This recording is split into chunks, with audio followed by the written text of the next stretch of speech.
McLaren says that the 570S primarily will be sold, or leased, to folks who own 2 or 3 cars, rather than 20 or 30.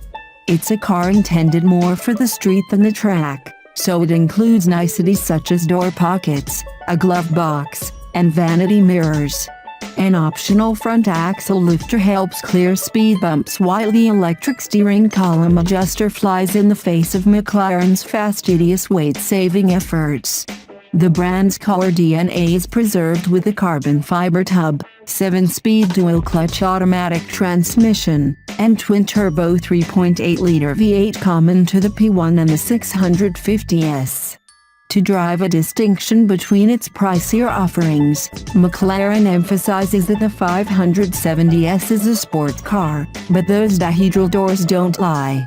This is a starter supercar in the same vein as the Audi R8 and the upcoming Acura NSX. Of course, sacrifices must be made to price a McLaren like a modest Midwestern home. Most of the 570S's body panels are fashioned from aluminum rather than carbon fiber, and there are no active aerodynamic tricks. These are reasonable concessions, but it's too bad that the budget didn't allow for McLaren's proactive chassis control, which replaces the anti-roll bars with a high-pressure hydraulic connection between the dampers. In the 650S, that system delivers almost baffling magic carpet ride quality in concert with remarkable handling. The 570S employs less exotic adaptive dampers with conventional anti-roll bars. It still stakes out a nice middle ground between soft and brutal, but it does so with less bandwidth than its 650S big brother. The cornering isn't quite as flat, the ride isn't nearly as supple, and the differences among normal, sport, and track modes aren't as palpable.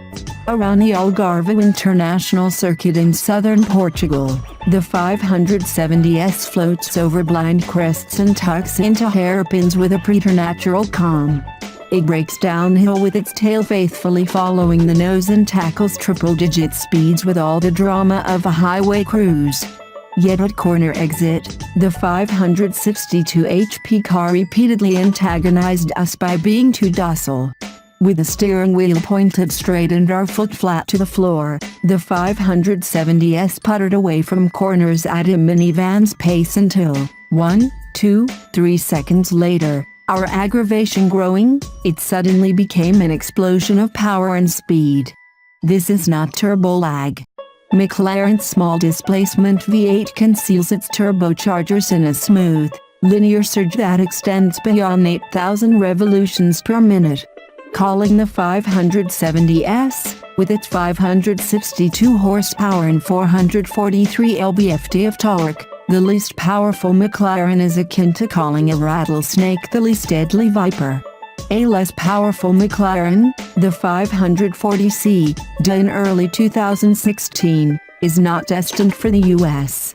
McLaren's 7-speed dual-clutch gearbox swaps cogs fast enough to make Porsche's seemingly perfect PDK appear flawed.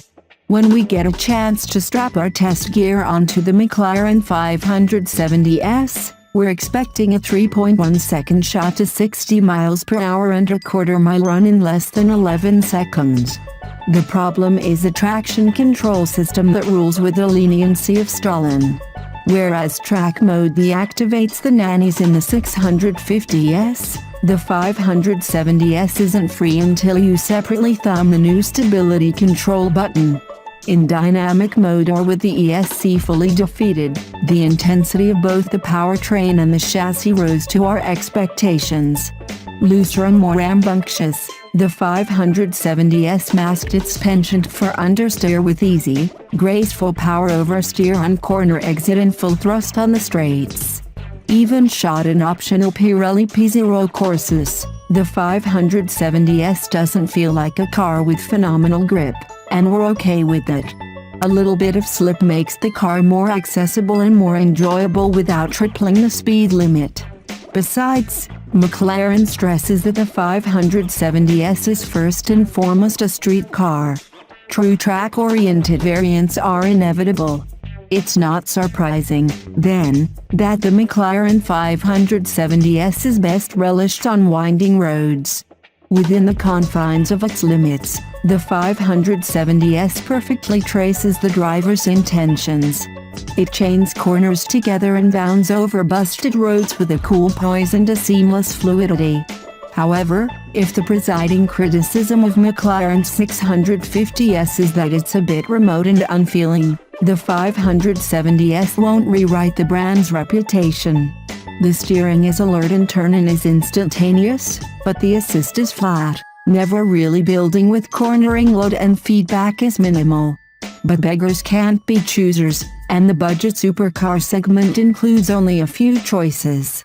McLaren's 570S offers incredible performance, a carbon fiber structure, that mid-mounted engine, and the doors that announce your arrival.